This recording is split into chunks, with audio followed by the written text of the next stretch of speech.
Hello guys, അസ്സലാമു അലൈക്കും. ഷിബസുള്ളിലേക്ക് എല്ലാവർക്കും സ്വാഗതം. ഇന്നത്തെ എവിടെയെന്ന് വെച്ചാൽ എൻ്റെ അനുഭവം 8 വയസ്സിൽ നടന്ന ഒരു ശരിക്കും എനിക്ക് നടന്ന അനുഭവമാണ് കേട്ടോ പറയുന്നത്. അത് ഇതുവരെയ്ക്ക് എൻ്റെ അത്താനെ അറിയില്ല കേട്ടോ അത് നടന്നത്. അപ്പോൾ എൻ്റെയും എൻ്റെ അത്താൻ്റെ അമ്മാനെ കൊടുവമ്മ എന്ന് വിളിക്കും, അത്താനെ കൊടുവത്താന്ന് വിളിക്കും കേട്ടോ. അങ്ങനെയാണ് ഞങ്ങളുടെ തറവാട്ട് വിളിക്കാറ്. അപ്പോൾ കുടുംബ ഞാൻ ചെറുപ്പത്തായിരിക്കുമ്പോൾ 8 വയസ്സായിരിക്കുമ്പോൾ ഇടയ്ക്കൊക്കെ കൂടെ എവിടെയെങ്കിലുമൊക്കെ പോകും. അമ്മായിൻ്റെ വീട്ടിലേക്ക് പോകും. അപ്പോൾ അമ്മായിൻ്റെ വീട്ടിലേക്ക് പോകാൻ പറഞ്ഞിട്ട് അമ്മായിമാരുടെ വീട്ടിലേക്കൊക്കെ പോകുന്നുണ്ടായിരുന്നു കേട്ടോ കൂടെ. അപ്പോൾ പോകാൻ പറഞ്ഞിട്ട് പോയതാണ്. പോയപ്പോൾ അവിടെ അടുത്ത് തന്നെയാണ് കനാൽ കേട്ടോ. കനാൽ അടുത്താണ് ഉള്ളത്. അപ്പോൾ അവിടെ നമുക്കപ്പോൾ അവർ നാല് ചെക്കന്മാരാണ്, അവർക്ക് 4 പയ്യന്മാരാണ്. അപ്പോൾ 4ാമത്തെ ചെക്കൻ പറഞ്ഞു നമുക്ക് അവിടെ പോകാം, കനാലിൽ പോകാം, കനാലിൽ വെള്ളം നോക്കിയിട്ട് വരാൻ പറഞ്ഞു. ഇവിടെ വീട് പറഞ്ഞാൽ അടുത്ത് തന്നെയാണ്, ഒരു സ്റ്റെപ്പ് വെച്ചാൽ കനാൽ, ഇങ്ങനെ വഴിയുണ്ട്, അപ്പുറത്ത് കനാൽ, അങ്ങനെയാണ് വീടുള്ളത്.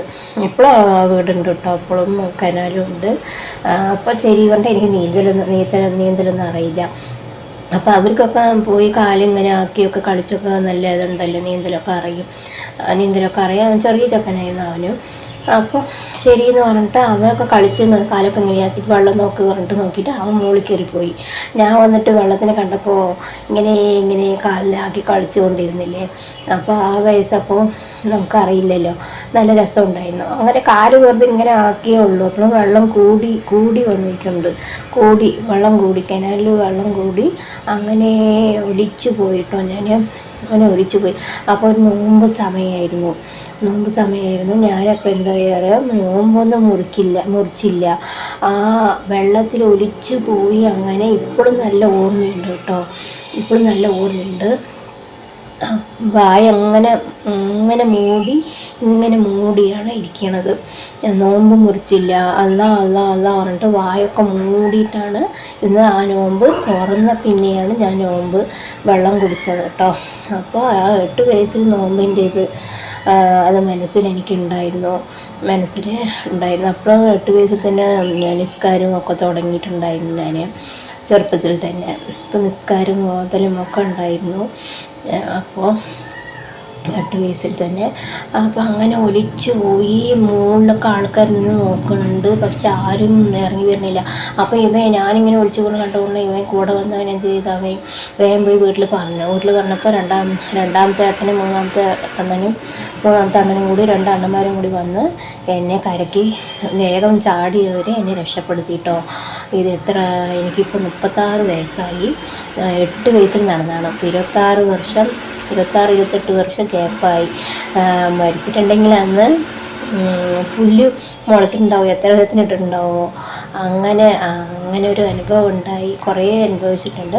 അപ്പോൾ ഓരോ വീഡിയോയും ഞാൻ പറയാം കേട്ടോ. ഇനി ഞാൻ ഒരു വീഡിയോ ഇടും, എല്ലാവരും സപ്പോർട്ട് ചെയ്യണം കേട്ടോ.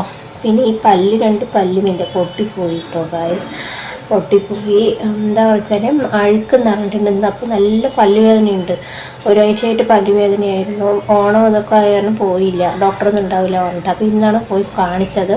അപ്പോൾ അതെന്തായാലും ലാസ്റ്റ് പല്ല് വന്നിട്ട് കടവപ്പല്ല് അടിയിലായിട്ടാണ് നിൽക്കുന്നത്, ചെറുതായിട്ട്. അപ്പോൾ അവിടെ വേദന വന്ന് വെച്ചാൽ എന്തായാലും ആ പല്ല് പറിച്ചെടുക്കണം എന്നാണ് പറഞ്ഞിരിക്കുന്നത്. അപ്പോൾ മരുന്നൊക്കെ തിന്നുന്നുണ്ട്, ഇനി പറിച്ചെടുക്കണം, പല്ലൊക്കെ വെക്കണം. പല്ലൊക്കെ അഴുക്കാണ്, മോണ രോഗമാണെന്നാണ് പറയുന്നത്. നീരിൻ്റെ പ്രോബ്ലം ആയിരിക്കുമെന്ന് വിചാരിച്ചു, പക്ഷേ നീരിൻ്റെ പ്രോബ്ലം ഒന്നുമല്ല, പല്ലിൻ്റെ മോണ രോഗമാണ് ഇത്, അഴുക്കാണ്. അപ്പോൾ പല്ലിൽ അഴുക്കുണ്ടെങ്കിൽ എല്ലാവരും ക്ലീൻ ചെയ്തോളും. വർഷത്തിന് ഒരിക്കൽ ക്ലീൻ ചെയ്യണമെന്നാണ് പറഞ്ഞിട്ടുള്ളത്. വർഷത്തിലൊരിക്കൽ ക്ലീൻ ചെയ്യണം പല്ല്. അപ്പം തന്നെ നമ്മുടെ പല്ല് ഇങ്ങനെ ബലം കെട്ടുപോകും. അത്ര ഇല്ലെങ്കിൽ അഴുക്ക് നിറഞ്ഞാൽ പല്ലിൻ്റെ ബലം കെട്ടുപോകും. അപ്പോൾ അതാണ് പല്ല് പൊട്ടാനുള്ള കാരണം.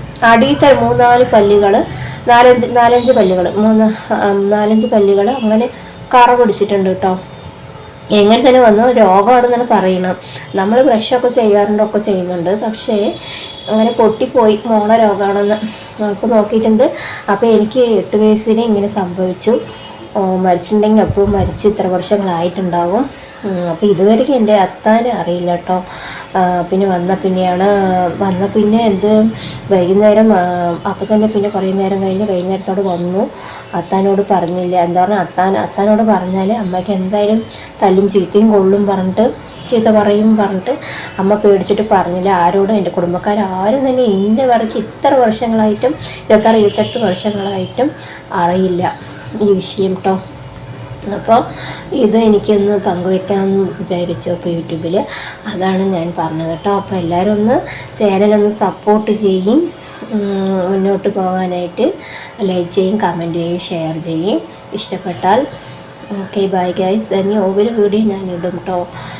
എൻ്റെ ജീവിതത്തിൽ നടന്ന കഥകളൊക്കെ ഇടും ഞാൻ അനുഭവിച്ചത്. Okay guys bye. ഇത്രയേ ഉള്ളൂ വീഡിയോ. അടുത്ത വീഡിയോയിൽ കാണാം. Bye guys.